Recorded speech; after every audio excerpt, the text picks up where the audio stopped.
कुलदीप कुमार है, क्योंकि हमने अभी क्लासेस में क्या पढ़ा था मध्यपाषाण काल के बारे में, लेकिन पूरा भी क्लास अभी नहीं हो पाई है मध्यपाषाण काल के बारे में, जो कि अभी छूटा हुआ है वो आगे को कंटिन्यू करते हैं।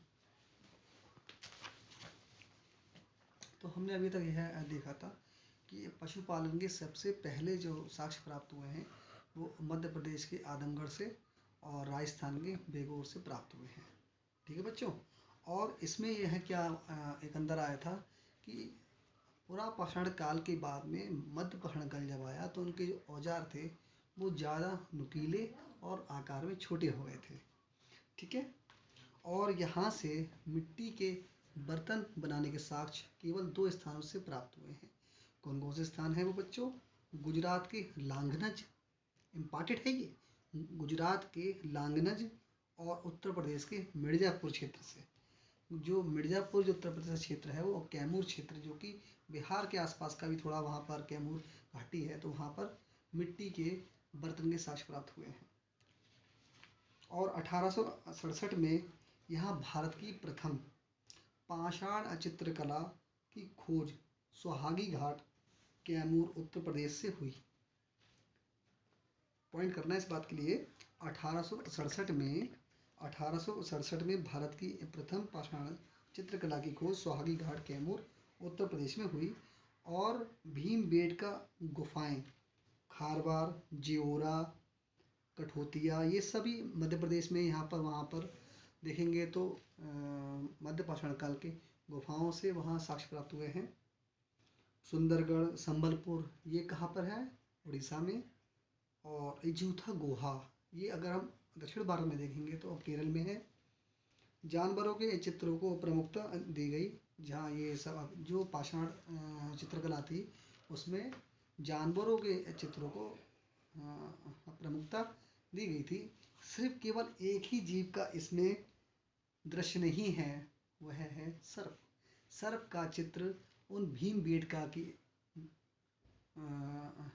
चित्रकारी में नहीं दर्शाया गया है। इससे यह सिद्ध हो सकता है कि हो सकता है उस समय सर्प की खोज या सर्प को देखा न गया हो।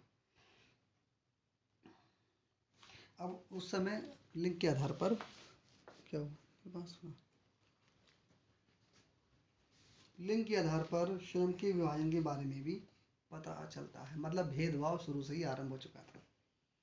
अब यहाँ पर और हम देखते हैं कि कोठारी नदी के निकट जो बेगूर का क्षेत्र था राजस्थान में, वहाँ मध्यपाषाण कालीन की भारत की सबसे विशाल और सर्वश्रेष्ठ उत्खनन स्थल के रूप में भी वर्णित किया जाता है। छोटा नागपुर क्षेत्र भी जो केंद्रीय भारत का जो अवयवी हिस्सा है, कृष्णा नदी के दक्षिण में, और तिरुनेलवेली तमिलनाडु में, पश्चिम बंगाल में बरभानपुर, सराय नाहर राय पूछ चुका है। सराय नाहर राय कहाँ का क्षेत्र था? उत्तर प्रदेश के इलाहाबाद के पास में प्रतापगढ़ जो जिला है उसके निकट का क्षेत्र था सराय नाहर राय। मादाहा उत्तर प्रदेश, जहाँ से हड्डियों से बनी कलाकृतियाँ मिली हैं और हड्डियों से बने गहने भी मिले हैं। कहाँ से? मादाहा उत्तर प्रदेश से। अब बात करते हैं हम बच्चों नवपाषाण काल की। इन नवपाषाण काल से बहुत आता है सामने, थोड़ा मध्यपाषाण काल से आता है और ज़्यादातर जो भाग है उसका वो नवपाषाण काल से आता है। इसकी हैशटैग लाइन क्या है? खाद्य उत्पादन का आरंभ, अर्थात कृषि की शुरुआत हो चुकी है। एक आज हमारा किसान या हम जो हमारा अन्नदाता है उसकी शुरुआत बहुत अच्छे स्तर से यहाँ पर हो जाती है।